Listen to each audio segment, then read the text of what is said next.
Amigos, realmente el hombre está supuesto a muchísimo procedimiento, porque el hombre es una estructura multifactorial.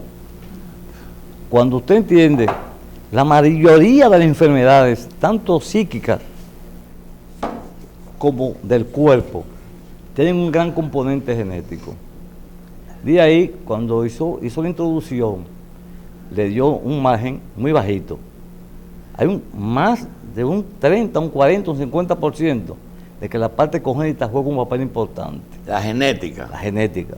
Tanto es, y le voy a poner por un ejemplo, el que se deprime, y una pregunta que nosotros formulamos en pacientes que tengan ideas suicidas es: ¿ha tenido alguna vez usted un familiar con este tipo de problemas? Casi siempre. Siempre nosotros indagamos eso, no solamente en la depresión.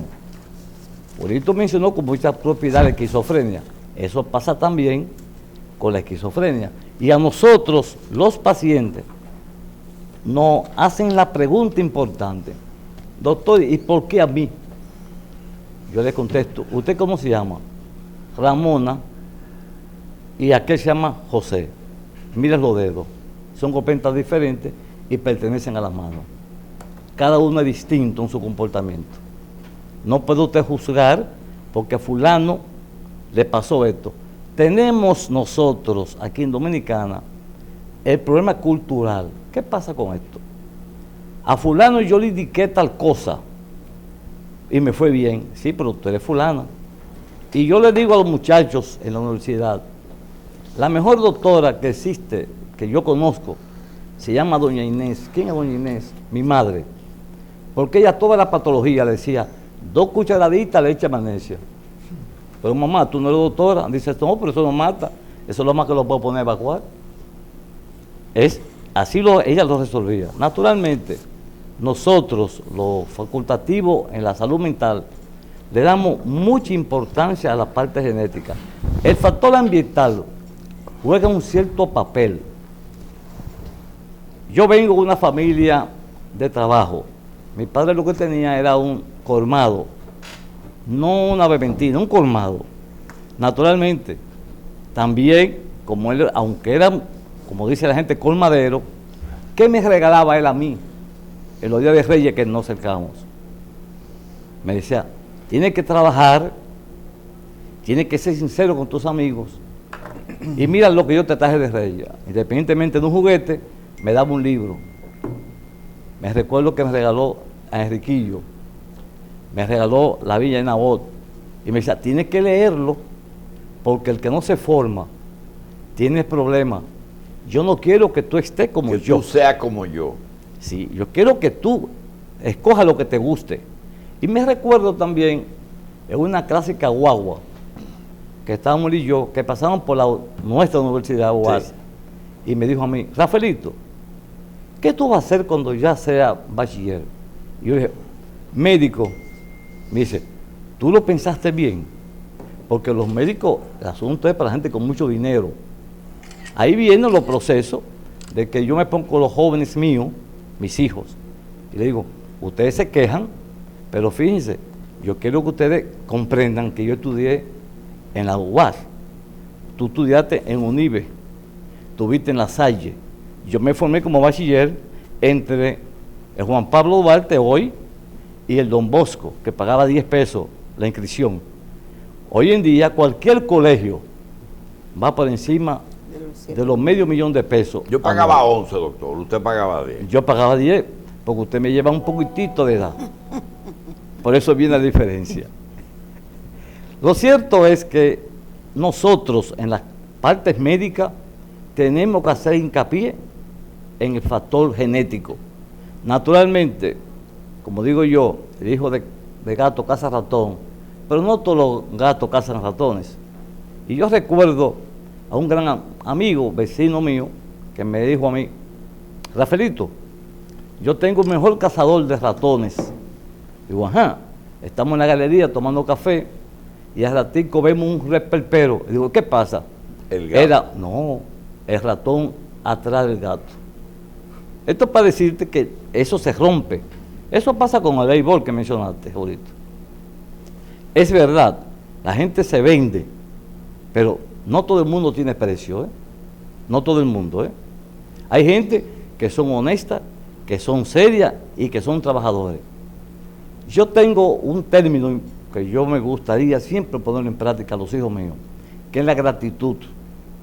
El ser humano que no tiene gratitud generalmente es un individuo fofo en su personalidad. Ustedes hace un instante... Me gusta la palabra fofa.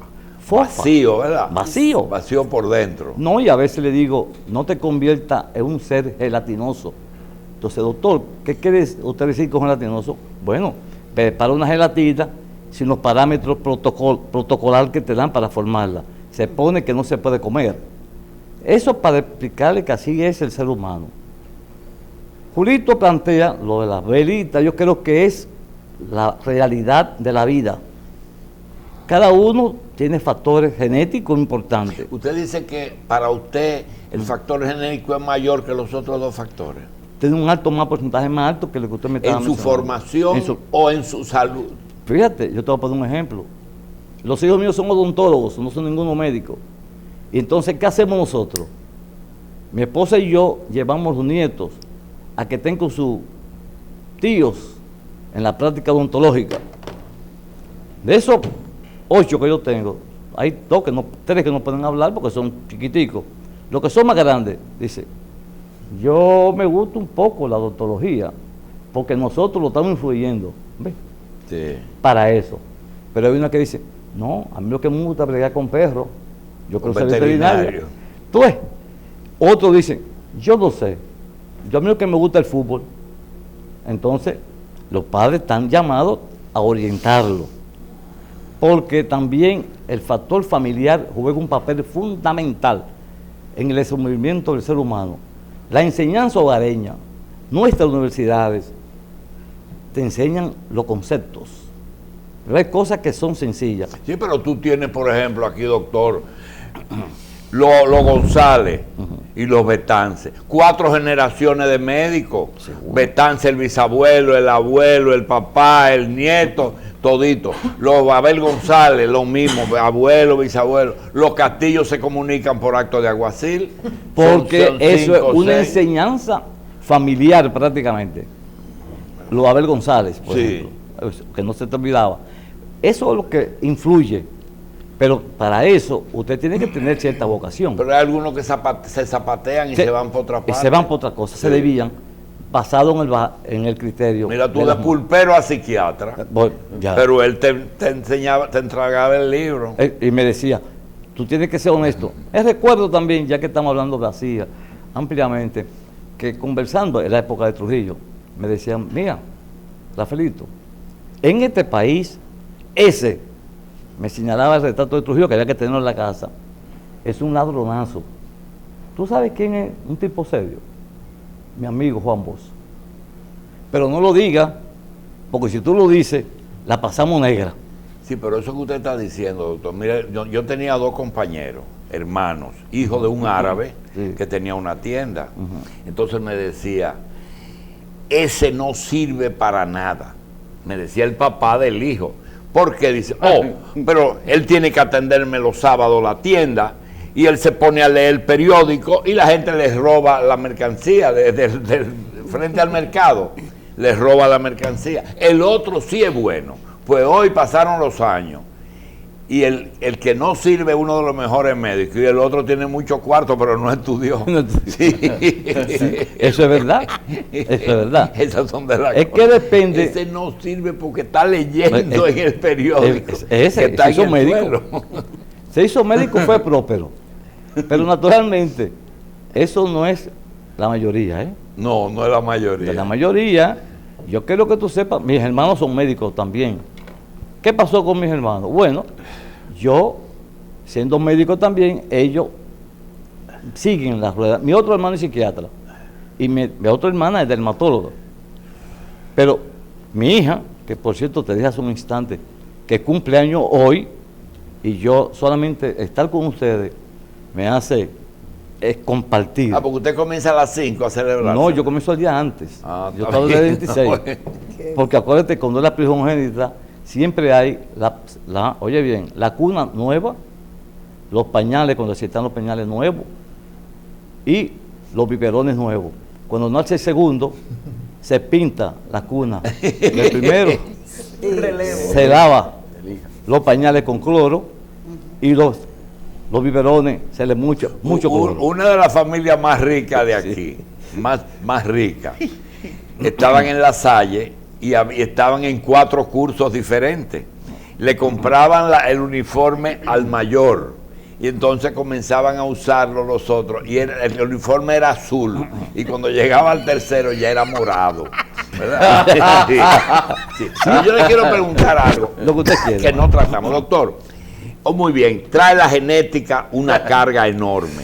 El tema de la escuela, es decir, tú dices, tú estabas en La Salle y yo estaba en el San Juan Bosco, pero alguien tuvo en la normal con Virgilio Travieso, con la Fiure, con esa gente que formaron.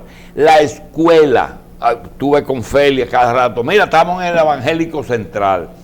Esa escuela, ¿qué parte de esa época de la vida te forma y te hace? Con un alto porcentaje, Julito. Pero te forma de verdad. Te forma de verdad algunas personas. Y te hace católico, te hace protestante, Fíjate, te hace... Yo estudié en un colegio católico. Sí.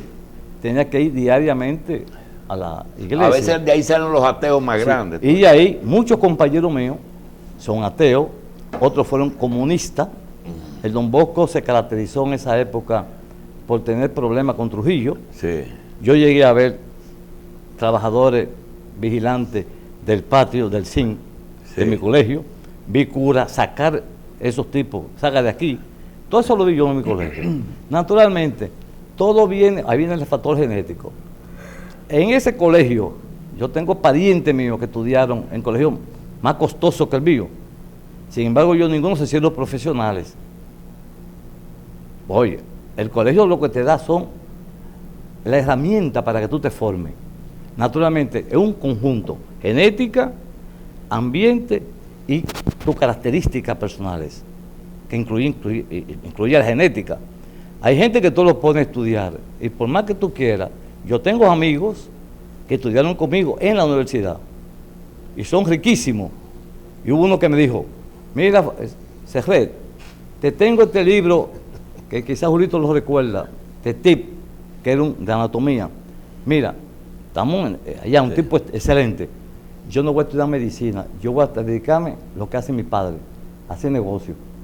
Y ese tipo es riquísimo y hace, como tú me estabas mencionando hace un ratito, no trabaja mucho, pero en el fondo a veces hay una frustración. No para él, porque muchas veces para la familia. Hay familias en estos medios que siempre quieren que un hijo sea médico, pero no todo el mundo puede ser médico, ni ingeniero, ni abogado. Y esa palabra suficiente, ¿de qué depende? Que por ejemplo tú dices, no, yo voy a trabajar hasta que me muera. ¿Por qué? Bueno, porque me gusta o porque quiero cuarto hasta producir, porque no tengo suficiente y estoy obligado. Otro que dice, no, ya yo tengo, ya basta, yo no quiero trabajar más. Esa decisión, doctor, ¿de dónde proviene? ¿De su formación o es una convicción que se forma después? De elementos psicológicos. Las enfermedades nuestras, que nosotros tratamos, depresión, esquizofrenia, tienen un componente puramente de neurotransmisores cerebrales. Hay personas que imitan al otro. La parte competitiva, yo quiero conseguir lo que el otro tiene a como de lugar. De ahí viene lo que decirle antes a un viejo del pasado, señor mayor, ladrón, era una ofensa terrible. Pero decirlo hoy en día, en esta cultura que tenemos, usted es un mafioso, usted es una persona que tiene dinero y no lo ha trabajado, el hombre que lo consigue se ríe. Dice, sí, pero tú eres serio y está desbaratado. No entiendes. ¿Me entiende? Se cambian los valores. Doctor, ¿cómo puede interpretarse el comportamiento del dominicano en sentido general? De que se le, por ejemplo, en épocas como Navidad, Semana Santa, se le orienta, mira, tengan cuidado para el consumo de alcohol, no manejen borrachos, pero de todas formas se hace. Esa es una especie de de querer destruirse, autodestruirse? Bueno, en épocas normales, vamos a llamarle sin Navidad, nosotros sabemos que muchos muchachos jóvenes consumen otras cosas que no solamente alcohol. La juca ahora está de moda. Y en el fondo hay una idea de que le importa la existencia humana. El respeto a la existencia se ha perdido.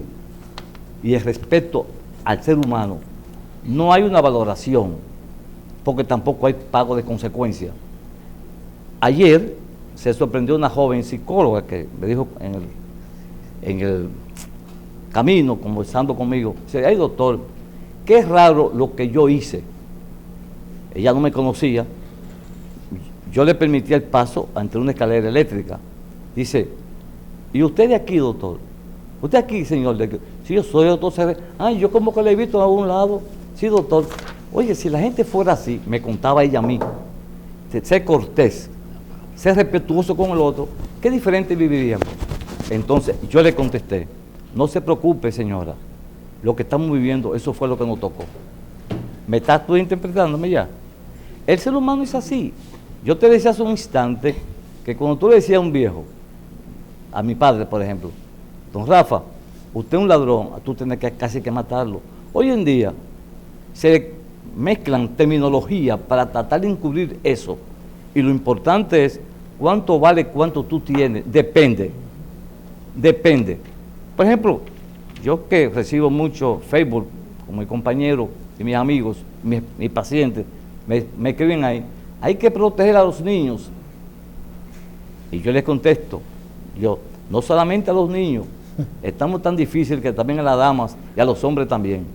Lo que te quiero explicar es que se ha perdido una valoración a la existencia humana. Matar a una gente no cuesta nada. Tú lo estás viendo a diario. Mira, esos jóvenes comienzan a hacer carreras de motores, a calibrar los motores. ¿Cuántas vidas se pierden? Un alto porcentaje de accidentes de hoy en día son por los motores. Alguien dice que lo suspendan para que tú veas. Hay sindicatos, hay una serie de cosas que se protegen uno con el otro. Porque, como se dice en el labor popular, el pasajero no se pisa la manguera. Seguimos hablando con el doctor Luis Serret. Y hay un área un poquito difícil de tratar. ¿Por qué? Porque tratamos con lo que más se parece a Dios, que es los que detentan el poder. Entonces, cuando se habla de eso, los psiquiatras no les gusta juzgar la conducta de los políticos, porque posiblemente toquen esferas muy importantes. Dice un principio por ahí que me enseñó una doctora que hizo judicatura en su vida, que el juez y el político jugaban con las prendas más preciosas del ser humano, que era su libertad, su familia y su patrimonio. Entonces, cuando tú tocas eso, es difícil. Pero hay también una línea muy fina entre lo que es la ética, lo que es la moral y lo que es la conducta humana. Nosotros quisiéramos tratarle algunas cosas al doctor Serret para que él nos diga si realmente nos estamos metiendo en otra área o si se puede hablar, no analizar los políticos antes de que se postulen, porque eso van a decir que es un derecho humano y que la conducta es algo subjetiva. Es decir, que un psiquiatra no le puede decir: tú estás eliminado porque tú no estás capacitado para tal o cual cosa.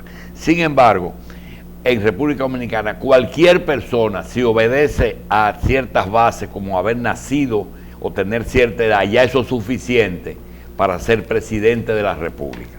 Doctor, hay corrientes que hemos tenido en el mundo que a veces la juzgamos fuera de tiempo. Por ejemplo, si un político ordena un fusilamiento, es un acto prácticamente, ¿verdad?, rechazado, pero posiblemente hace 200 años fusilar al opositor era algo casi normal. Dice: no, de alta traición.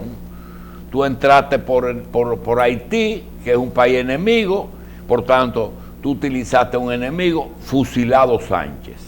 Algo normal en aquella época, hoy es algo escandaloso. Lo mismo pasa con la llegada al poder. A veces tuvimos épocas de dictadores y los copiábamos.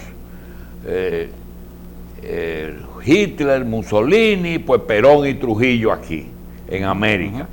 Pero también hay ahora una moda que yo quiero que sea el tema de discusión. Me voy del poder, pero ¿por qué te quieres quedar? ¿Por miedo?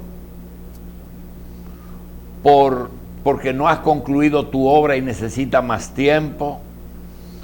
¿O porque tú quieres salir tranquilo y seguro a tu casa? ¿O por sencillamente ambición de poder? No puedo andar por la calle después de haber sido el rey de este país. Pregunta: cuando alguien decide propiciar a un amigo, a un correligionario, a una amiga, a una, por ejemplo, el caso de Dilma, el caso de Correa, y que ese sucesor que ellos eligieron hacen lo que tienen que hacer, ¿la palabra traición existe en psiquiatría o la palabra traición es circunstancial? No, la palabra traición existe en el contexto humano. No solamente en el político. Entre nosotros hay gente que podemos ser traidores o no. Pero ¿qué es traidor? Por ejemplo, si un general le dice a un soldado que usted fue militar, fusila a fulano, y dice, no, yo no voy, desobedecer una orden de ese tipo, es una traición. Es que depende de la época. Depende de la época. En la época anterior, ese soldado tenía que cumplir con eso. ¿Y ahora? Ahora en estos momentos, si lo hace, no es más que un vil asesino. Porque las cosas han ido cambiando. La historia cambia, Julio. Y la historia de Abraham dice, hay unos derechos humanos, nadie está supuesto a suprimir la existencia del otro. Todos son factores que influyen. Y cuando usted tiene un paciente que usted lo percibe que está quedado, que está desfasado, ¿puede el desfase afectar su mente? Dice, pero mire, ese hombre está pensando como en el 30 y ya eso no son los... Pero eso no es locura, doctor. No, es parte, como cuando tú tienes un carro viejo, comienza a chequearlo, le falta todo. Así al ser humano también. ¿Le falta? Todo. Cuando tú vienes a ver, no está equilibrando bien, las bujías están fallando, el aceite se le va botando, así el ser humano también. Nosotros nos preguntan, nosotros como profesionales, no tenemos el derecho de pronosticar muerte a nadie. De que fulano se muere, y yo se lo digo a los estudiantes, dentro de 15 días, ¿quién es usted? Tiene potestad para determinar el tiempo que va pasando. Esa es la primera la primera pregunta que se hace uno que tiene cáncer. Doctor, ¿cuánto me queda? Y usted está obligado a decirle. No, yo digo, depende. Porque acuérdense que estamos viviendo un ambiente religioso. Eso no lo determino yo, sino el ser divino. Y se sale de ahí. Y me decía un profesor, compañero mexicano, que él tenía un problema con eso.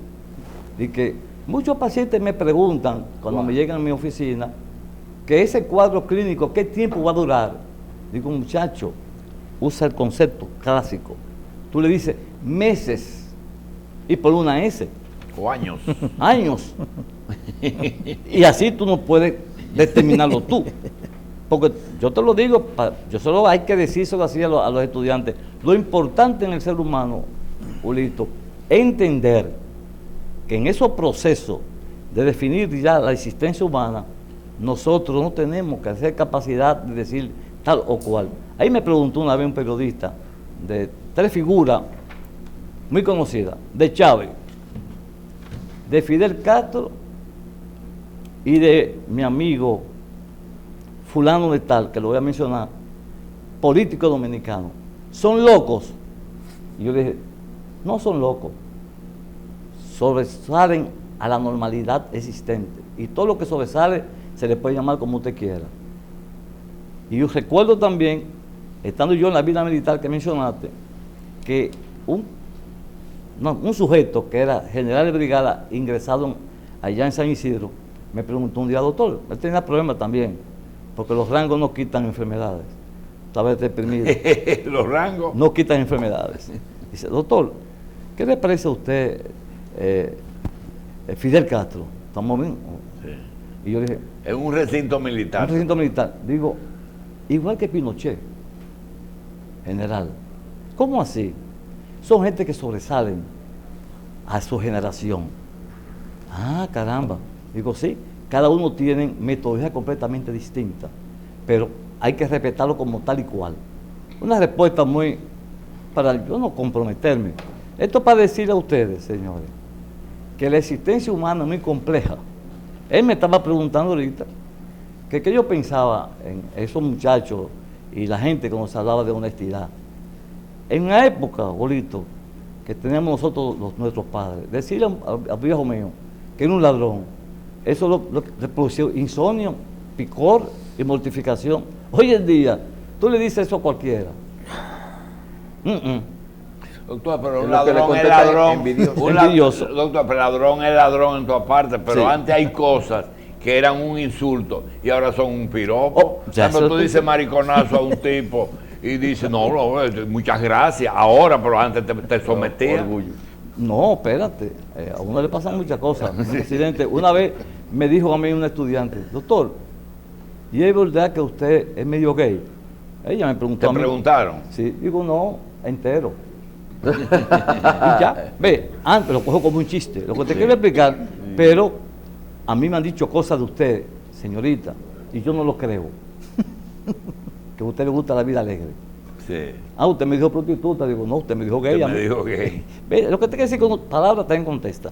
No, mira, No, nosotros... pero mire, por ejemplo, hace 25 años yo oí una entrevista de el mejor productor mexicano a María Félix y le dijo, doña, así le decían en México, doña, dicen que usted se ha hecho muchas cirugías plásticas. En ese momento una cirugía plástica era un insulto y ella le dijo, no te lleves de la gente, dicen que tú eres maricón y no importa. Es decir, eso hace 25 años, 2 insultos, hoy son 2 piropos. ¿Seguro? Entonces el psiquiatra tiene que estar tanto de ponerse al día para saber cuándo se entra en lo patológico. No, el psiquiatra tiene que leer hasta los muñequitos. Por ejemplo, en lo de ahorita, doctor, hay una especialidad que es atender pacientes terminales. Por supuesto que Y esa es una especialidad de la psiquiatría. prácticamente sí. A mí me han llamado, no solamente para el paciente, me han llamado para comunicarle al familiar que ese paciente murió o está grave.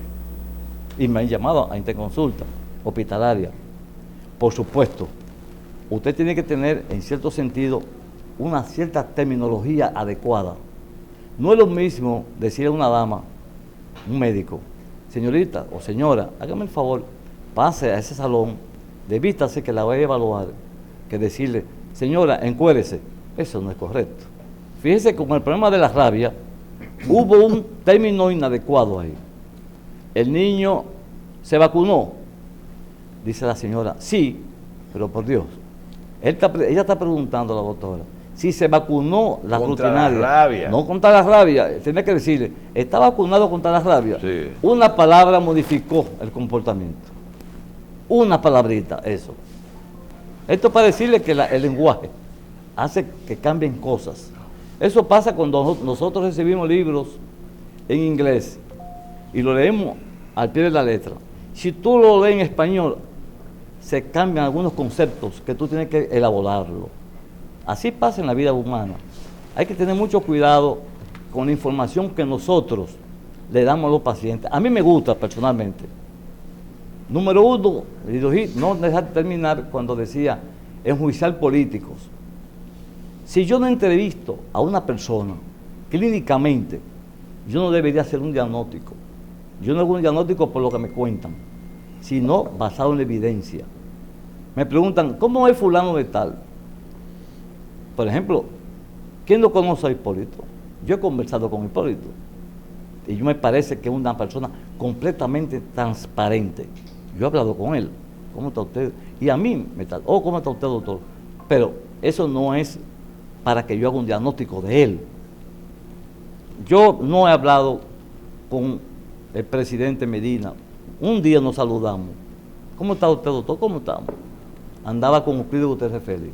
Eso fue cuando me retiraron de la vida militar. Yo fui director del Hospital Ramón de Lara y ahí me lo presentaron. Encantado, un placer. Pero eso no me permite eso.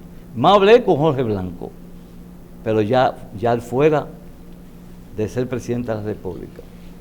Y hice mi criterio, conversamos, ¿cómo está usted, doctor? Eran cosas personales de su Doctor, familia. de aquello que es normal, que uno piensa que es patológico. Por ejemplo, seres extraordinarios como la mente brillante del famoso sabio aquel de la película Una mente brillante, y que se sale de lo común y para los otros es loco y no es loco, es extraordinario. ¿Es posible eso? Por supuesto, lo que yo le decía... No es el loco. Por ejemplo, ahí viene un señor siempre a buscar su nochebuena, no debe estar ahí afuera, y te dice, óyeme, ¿cuánto loco? Pero él está más loco que todo el mundo. Dice, pero él dice, señala al que está loco. Porque no tiene conciencia de la enfermedad. Cuando yo le dije a ustedes que ese periodista me preguntó, como estamos en este coloquio, lo que yo pensaba de Chávez y de Fidel, y justamente... Y de Pinochet. Y de Pinochet, ese fue otro caso. Del caso de mi amigo Hipólito, yo dije, no, es que son individuos fuera de serie. Cuando el presidente Guzmán era el presidente, algunos me decían a mí, ¿tú sabes lo que es estúpido de que es presidente? Nadie que llega a la presidencia de una república es un estúpido. Se salió de la normalidad. Es un individuo sobresaliente. Sí, porque de 8 millones uno. Entonces, para el otro que es incauto, impreparado, aquí cualquiera habla de política, hace crítica y le pone mote a quien le da la gana. Hay posiciones que inmunizan personas, es decir, una depresión le puede dar a un presidente. Por supuesto. Yo decía, cuando me preguntaba ahorita, fuera de cámara, también un humano puede tener insomnio, puede deprimirse, tiene por ejemplo una úlcera sangrante. Y puede ser impotente, ¿verdad? Puede ser impotencia, a veces más que impotente. Sí. ¿Me entiendes? Pues toda esa cosa, porque es un humano. Y yo se lo decía porque una vez yo fui a saludar a un secretario de la Fuerza Armada. Entonces me decía, a las 12 del día, a la 1, bueno, doctor, él está comiendo. Digo, bueno, permítame, yo voy a llegar a mi casa a comer también, porque yo también como. Nos juntamos más tarde. Sí. Y me fui. Lilian. Doctor, al inicio de su presentación se hablaba de lo que es genética y de lo que es ambiente. Basado en eso, yo le pregunto, ¿existe una explicación psiquiátrica para el comportamiento de los curas con relación a lo que es la pederastía, basado en que los curas estudian bastante, estudian la Biblia? Se entiende que la Biblia es algo, digamos, espiritual, tiene la verdad, tiene lo bueno, tiene lo malo. Como un ser humano que ha dedicado la mitad de su vida a estudiar lo espiritual, lo bueno y lo malo, asume una conducta dañina. Voy a comenzando diciéndole que la carne es débil. Diciéndole con eso que el sacerdote, el pastor, el profesor es un humano. A ser humano tiene debilidades y no tiene nada que ver con su formación. Puede ser obispo, y lo tenemos aquí como ejemplo, y hace eso mismo que usted dice. Naturalmente, yo estoy viendo que la Iglesia Católica, que ha tenido su declive en algunos aspectos, este Papa ha tomado los cuernos por las manos y ha tratado de buscar una salida salomónica adecuada. Pero si usted se puede analizar, ese acontecimiento no solamente sucede en el cura. Yo estudié en un colegio de sacerdotes, nunca vi ese tipo de cosas, pero también he leído que pastores, también he visto que profesores y profesoras, también he visto que profesionales de diferentes áreas. O sea, que las cosas que son humanas, decía un término, que nada que es humano me hace daño. Es decir, que son cosas que se... ¿El hombre es esencialmente bueno o esencialmente malo? Las dos cosas. Pues, Si las dos cosas no es esencial. No, usted verá. Él me hizo un comentario ahorita fuera de cámara y me hablaba que él se ha puesto a leer El psicópata es esencialmente malo. Es malo. Un tipo que mata a otro, un sicario, y se come un sándwich completo con un jugo de zapote y no lo vivencia patológicamente, es un hombre completamente malo, capaz de eso, mucho más.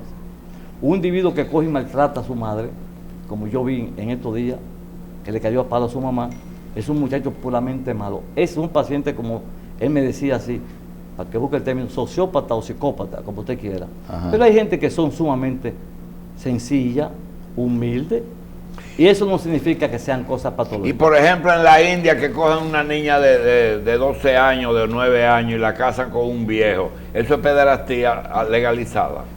Legalizada por su cultura. ¿O es una cultura? Es una ¿verdad? cultura que tienen y le quitan el IBEN, eso es cultural. Y, por ejemplo, la circuncisión en Estados Unidos es voluntario del familiar. Nace un En bebé Israel es obligado. y entonces le dicen a la madre y al padre, ¿ustedes quieren que le hagan circuncisión? Sí. No. Bueno, llévense a su muchacho y no se lo hacen. En Israel tiene Es un obligatorio. criterio de obligatoriedad hacerlo. Doctor, cuando en el juicio del caso Llena Saibar, del niño Llena Saibar, el tribunal decidió que una junta de psiquiatras hiciera un análisis a A los A dos los dos. jóvenes. los dos jóvenes. ¿Usted participó? No, pero estuve al tanto. Estuve al tanto porque cuando suceden acontecimientos de esa naturaleza, los psiquiatras, conversamos con nuestro compañero. La psiquiatría, el grupo, es casi como una logia. Entre psiquiatras y psiquiatras nos juntamos a discutir casos. Como este es un caso tan especial, algunos compañeros conversaron con nosotros, con un grupo. Mira, ¿qué te parece esto? Así que yo conozco bastante bien lo que pasó. Y es un acontecimiento que dejó en la historia nuestra muchas cosas que desear negativamente. Doctor, usted que fue militar, hay quienes plantean de que principalmente en esa área militar, la personalidad psicopática de Trujillo a través del jefismo era una continuación de ese criterio. ¿Ya eso se ha menguado, ha disminuido o todavía sigue, porque todavía el militar cree que es superior al civil? ¿O fue genético lo de Trujillo? No. Los de Trujillo son, voy por parte. Los de Trujillo, acuérdense que yo no soy de la época de Julito. Julito quizás lo vivenció más que yo, por la edad. Los de Trujillo. Cuando yo era un muchachito, es que yo oía cosas de Trujillo. Eso es relajándote. Entonces, para tu concepto, Él cree eso. para tu concepto, Trujillo era una personalidad muy especial, obsesivo. Fíjese que su vestimenta era de obsesión, una megalomanía extraordinaria. Pero yo me río mucho cuando alguien que no tuvo la vivencia de ese sujeto, de ese individuo, de esa persona, puede hacer un juicio como tal cual. No. Para yo hacer un diagnóstico, tiene basado en evidencia. Óigame bien, en esta época las cosas han cambiado. Hace un instante conversamos con la historia. Yo tuve en la vida militar, yo fui director del Hospital Ramón de Lara, pero tú ves un general ahora, tú conversas ahora mismo con el secretario de las Fuerzas Armadas, con los jefes militares, y la cosa es diferente. Se han transformado. Naturalmente, cuando tú, muchacho, ¿qué es un policía, por ejemplo? Un policía es un muchacho que lo toman joven y lo forman, hasta en la calle, tiene un arma de fuego. Todo el que tiene arma de fuego se siente con un cierto poder, no un policía ni un militar. Hay más accidentes entre civiles con arma de fuego que militares con arma de fuego.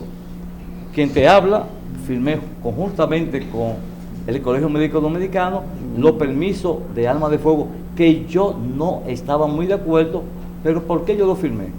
Porque había un sinnúmero de psiquiatras sin empleo, y esa manera de tú hacer evaluaciones a la brigandina, como se dice vulgarmente hablando, le permitía a ese muchacho psiquiatra joven adquirir unos pesos. Eso no es lo que debe hacerse. Le faltaba profundidad a eso. Yo oigo hablar de Almeida. Eso lo formó el secretario de Interior Policial, Almeida. Él me mandó a buscar a mí y me dijo, doctor, usted y yo, o sea, él como ministro y de yo Interior, como presidente de la Sociedad de Psiquiatría, vamos a hacer un convenio. Y yo dije, mire, doctor, usted es abogado, yo soy una filial del Colegio Médico Dominicano, debemos de participar 3, el colegio, usted y yo. Y así se firmó. Parece mentira, comenzó con Waldo Suero, pero como Waldo Suero tenía una divergencia con ese criterio, no llegó a un acuerdo. Vino Enriquillo y entonces lo firmamos. Proceso que yo ahora reconozco porque algunos psiquiatras no hacemos eso. doctor, el derecho dice crimen pasional. Pregunta, ¿hay situaciones que alteran al ser humano como para que cometa un crimen y la justicia lo clasifica? Por ejemplo, los celos. Los celos alteran y distorsionan a una persona a un grado que puede cometer, y el juez debe tomar en cuenta que esa mente se distorsionó. Lo dijo muy bien el juez. Cuando dice el juez, que eso quiere decir que un hombre está juzgando a un hombre. Entonces, los hombres, viene el término. Pero con un código. Sí, pero espérate. Dice la manguera no lo pisan los bomberos, su manguera. Eso no hay justificación. Ahora hay una modalidad más interesante. El tipo que mata a su esposa y se mata él. Entonces, ¿qué pasa en ese ser humano? Es lo que se origina, a mi modo de ver, una especie de obnubilación de la conciencia. Pasan muchas cosas y generalmente no se han hecho estudios profundos sobre esto. El alcohol, por ejemplo, es un desinhibidor. El tipo toma alcohol y cuando usted estaba enamorado se tomaba 4 o 5 tragos para pedir una muchacha. Ya hoy en día eso no es así. El tipo se toma 2 o 3 tragos y le lleva a la muchacha con el muchachito al papá. Las cosas han cambiado, la historia va cambiando, ¿eh? Ve, fíjate, antes es que él me decía si los militares de ahora son los de Trujillo. No, ha cambiado. Indiscutiblemente se habla mucho sobre educación militar. Yo se lo digo porque yo pertenezco a IGAFAR. IGAFAR son el grupo de militares generales retirados. Y yo pertenezco a ese grupo. Y también hay gente ahí, bien, con correcto y no correcto. Doctor, hablábamos ahorita de las velas. Calidad de vida, es decir, este que le queda poco, pero está dando la misma luz que este. Sí. ¿Qué es calidad de vida en cuanto a duración? Es decir, ¿por qué usted y yo tenemos que buscar una calidad y unos cuidados que al jovencito, en el alimento usted lo ve, nos comemos un chicharrón a las 11 de la noche, ahora usted y yo no nos comemos un chicharrón a las 11 de la noche, pero pensamos igual y hacemos lo mismo y tenemos salud? ¿Cuál es la condición de calidad de vida y mente? Cada individuo, cada persona tiene en su propio yo lo que él entiende que es su calidad de vida. Hay personas, ahí vienen muchas patologías, que entienden que su calidad de vida es jugar, casino, jugar hasta la plaquita, y eso es su vida. Y yo lo digo porque yo tenía un paciente que me visitó y yo le pregunté, su labor que usted hace, dice, jugador. Ve, esa era su calidad de vida. Luego me reuní con él y su esposa. ¿Como profesión o como vicio? No, como profesión. Esa es mi profesión. Entonces ese no es un ludópata. No, es un ludópata, se perdió doble. Ludópata clase 2. Ese, más que ludópata. Una ludopatía, manda. Delante de la esposa, le digo, ven acá. Y si yo te pongo, es un estudio que yo decía ahí, a tu esposa y una ruleta, ¿qué tú prefieres? Ay, doctor, no embrome, mi ruleta. ¿Me estás entendiendo? Cuando las cosas del hombre, el hombre nació para tener una pareja al lado. Yo digo pareja, yo veo que sea macho o hembra, pareja. Naturalmente, en esta cultura que tenemos ahora mismo, la gente se ha distorsionado. El día pasado fue una jovencita preciosísima y cuando yo le pregunté, oye, ¿con quién tú vives? Sola. ¿y tú eres soltera? Dice, no, yo tengo a mi pareja, una muchacha que estudia medicina. Entonces yo le dije, muy bien, ¿son felices? Sí. Entonces tú me preguntarás, ¿y tú qué hiciste? Nada. Si son felices, que se diviertan. Es un problema personal. Entonces, con respecto a lo que tú me estás diciendo, Bolito, cada uno tiene su propia etiqueta de calidad de vida. ¿Qué calidad de vida? Eso no es calidad de felicidad, no de... Exactamente, fíjate. ¿Qué te gusta a ti? Lo que tenemos hijos, por ejemplo. No hay mayor satisfacción cuando a mí me hacen mención de los hijos míos que son profesionales.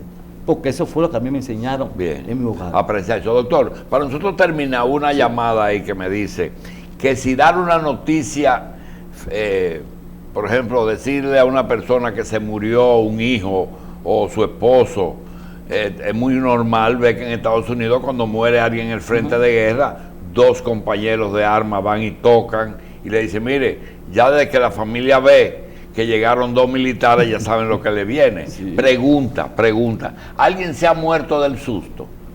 Sí, puede pasar. Una persona que tenga un antecedente cardiovascular, en esa impresión le pueda suceder eso.